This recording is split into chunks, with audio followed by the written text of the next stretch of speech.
এত রাইতে তুমি সাথেইছো কে? তাড়াতাড়ি যাও গা, যাও গা, মামা দেখলে কিন্তু বকাবকি করবো। কি হচ্ছে, খাই হয়েছো কে? ও তুমি পড়বা? আচ্ছা ঠিক আছে, যাও তাহলে নিচে গিয়ে পড়ো গা, তুমি যাও। মিন্টু ভাই, তুমি কালকে চলে যাবা, আর তোমার মধ্যে বিন্দু পরিমাণ কষ্ট বা আফসোস কোনোটাই নেই। তুমি একেবারেই নিউট্রাল।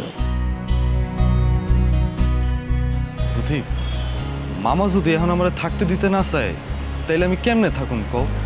আর জাইদের যদি চাকরিটা না হইতো, তাহলে তো আমি জাইদের লয়ে থাকতে পারতাম। জাইদ যখন একটা সুসংবাদ দিছে, এর বিপরীতে আমার এই বাসা ছাইড়া যাইতে কোনো ব্যাপারই না, কোনো ঘটনাই না, বুঝতে পারছো? আর এখানে শোকের কি আছে? মিন্টু ভাই, তুমি হাসো না তো। তুমি হাসলে আমার আর কান না পায়। আমার কিছুই ভালো লাগে না মিন্টু ভাই। দেখো তো কারবার মেয়েটা কি শুরু করছে। আচ্ছা, আমার এই বাসা থেকে চইলা যাওতে তোমার ভালো লাগা মন্দ লাগার কি আছে? দেখো, আমার যে এত বছর দেখো নাই, তোমার কোনোদিন আমার কথা মনে পড়ছে? মনে পড়ে নাই তো। এই যে কয়দিন তোমার বাড়িতে আইসি, তোমার লগে মিশছি, তোমার লগে কথাবার্তা কইছি, এই কারণেই এমন লাগতেছে। আর শুনো,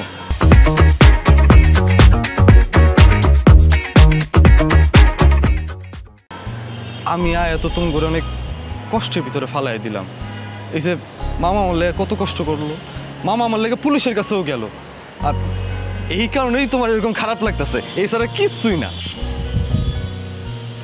তুমি কিছুই বোঝো না মিন্টু ভাই। এই পৃথিবীতে 3 ধরনের মানুষ আছে। এক ধরনের মানুষ অনেক চালাক, আর এক ধরনের মানুষ অনেক বোকা, আর এক ধরনের মানুষ আছে কিছুই না। আর তুমি কিছুই না প্রকৃতির মানুষ। তুমি আসলে বোকা নাকি চালাক সেটা বোঝা যায় না।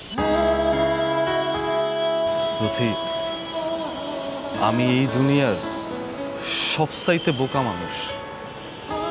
আমি যদি বোকাই না হইতাম, তাহলে কি আমার মায়ের কানের দুল বিক্রি কইরা আমি মানুষের কাছে জিম্মি হইতাম? এখন মায় আমার যখন ফোন দেয়, মায়ের ফোনটা ধইরা যখন কথা কই, কথা কওয়ানোর সময় না গলাটা ভয়ে কাঁপতে থাকে।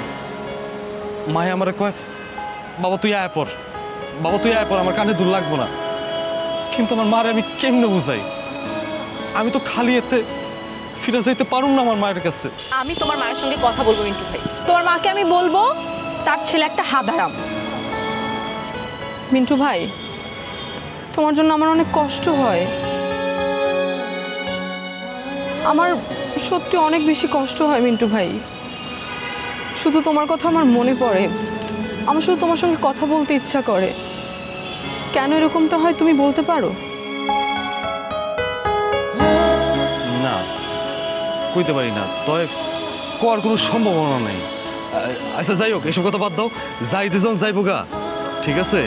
যেই কোনো কিছু লাগবো, যা কিছু প্রয়োজন পড়বো, তুমি মনে মনে খালি আমার কথা চিন্তা করবা, আমি হাজির হয়ে যাবো। মন খারাপ করো না তো।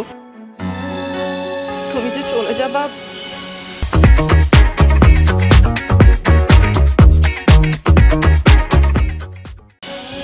এটা ভাবলেই কেমন জানি আমার খারাপ লাগে মিন্টু ভাই।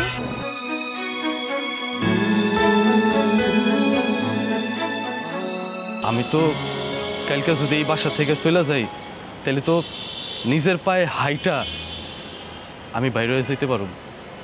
কিন্তু আমি যেই মানুষগুলোর কাছে জিম্মি আছিলাম, যারা আমারে আটকায় রাখছিল, ওই মানুষগুলো যদি আমার খুন করে ফেলাইতো, তাহলে অনেক বেশি কষ্ট পাইতা না?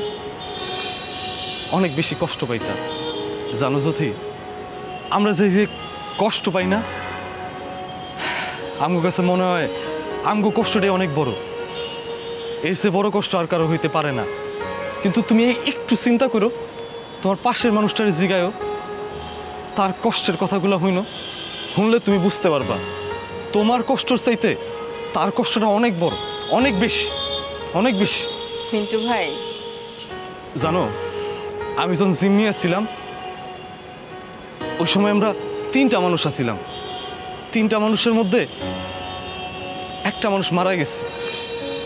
এই যে মানুষটা মারা গেছে, তার পরিবার যখন এই ব্যাপারটা জানতে পারছে, তাকে মনের মধ্যে কি কষ্টটা লাগছে কইতে পারবা? ওই মানুষটা যেই কষ্ট পাইছে থাকো কষ্টের কাছে, আমি এই যে বাড়ি ছেড়ে যেতেছি গা, এই কষ্ট কিচ্ছু না, কিছু না যদি।